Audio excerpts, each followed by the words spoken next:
எத்தே எத்தே எந்திரிங்க, டீ கேட்டீங்கல்ல.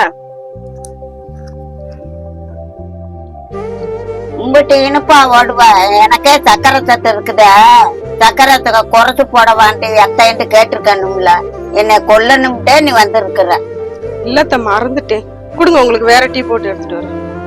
எல்லாம் உன்னைய சொல்லி குத்தம்ல, எல்லாம் அவன் குடுக்கற இலக்காரன். குட்டி என்ன மாமா? குட்டி அந்த வண்டி தான் இருப்பா. என்ன பண்ண வண்டி வர்ற? இந்த துணி காயப்பட போனீங்க, காயப்பட்டு கீழே இறங்கும் போது கால் பிறண்டுக்குருச்சு. எப்ப நடந்துச்சு? இப்பதான் கொஞ்ச நேரத்துக்கு முன்னாடி. தைலம் போட்டியா? இல்லங்க. என்னப்பா சொல்ல வேணாமா? இரு தைலம் எடுத்து உட்கார் உட்கார் போய் உட்கார். கொண்டப்பா காலை கொண்டு தச்சு. ஐயோ விடுங்க மாமா, நீங்க போய் ஏன் காலை புடிச்சுக்கிட்டு. விடுப்பா, நான் தேய்ச்சுக்கிறேன், கொடுங்க. விடுமா, இப்ப நான் தைக்காம யாரு தைப்பா? மாமா என்னப்பா இன்னைக்கு சந்தைக்கு நீங்க போயிட்டு வர்றீங்களா? கால் ரொம்ப வலியா இருக்குங்க, நடக்கவே முடியாது போல. சரிப்பா நான் விட்டுறேன், நீ வீட்டுல ரெஸ்ட் எடு. சரிங்க. டேய், என்னடா வளர்த்துக்கிட்டு இருக்கிற? பொட்டாச்சி வளர்த்துக்கு மடியில வச்சுக்கிட்டு தேத்துக்கிட்டு இருக்கிறா, எந்தடா மகள்ல? இதுல என்னமா இருக்கு?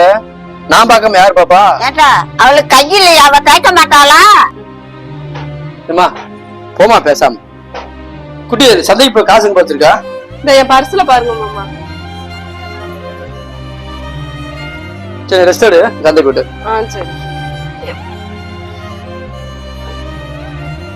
ஏமா அவனா நீ சொல்றது ஊரா தட்டாம ஒரு பொம்மை மாதிரி அடக்கி உன் கைக்குள்ள வச்சுக்கிட்டான். இப்ப அவன் புடி உன் கையில இருக்குது. ஐயோ போனவர் வீட்டை சொல்லிட்டான், போனவர் போன வர போய் எடுத்து வந்துடும். அந்த அளவுக்கு அவனை மந்திரம் போட்டு உன் கைக்குள்ள அடக்கி வச்சுக்கிட்டான். எதுக்கு அப்படி சொல்றீங்க? புருஷன் பொண்டாட்டிக்குள்ள ஒருத்தருக்கு ஒருத்தர் அனுசரணையா இருக்கு தப்பாத்த. உன்னை கட்டக்கூடாதுன்னு சொல்லி அவன் கட்டிட்டு வந்ததுல இருந்து உன்னை பார்த்தாலே எனக்கு கொஞ்சம் கூட பிடிக்குது இல்ல. நீ சந்தோஷமா வாழலாம்னு இருக்கிற உன்னை நான் இருக்க விட்டுருவானா? ஏமா என்ன பேச்சுமா இதெல்லாம்? ஏமா எத்தனை இடத்துல எனக்கு பொண்ணு பார்க்க போனா, எங்கயா பொண்ணு கொடுத்தாங்களா? மாப்பிள்ளை பெயின் அடிக்க போறாங்க, பொண்ணு கொடுக்க சொன்னாங்கல்ல. இப்ப என் மேல நம்பிக்கையில என் கையை பிடிச்சு வந்தவோமா. ஏமா நீ இவ்வளவு வெறுப்பா கொட்டும் போது அவ மேல எவ்வளவு அன்பா இருக்கா. அவட்ட கொஞ்சம் பாசமா பேசி பாருவே, அவ அப்படியே மெழுகா உருவி உன் மேல பாசத்தை கொட்டுவாமா. இங்க பாருமா, நீ எனக்கு எவ்வளவு முக்கியமோ அது மட்டும் அவளே எனக்கு முக்கியம். அவளை யாருக்காக எதுக்காக விட்டு தர மாட்டேன், அவளுக்காக நான் எப்பவுமே இருக்கேன்.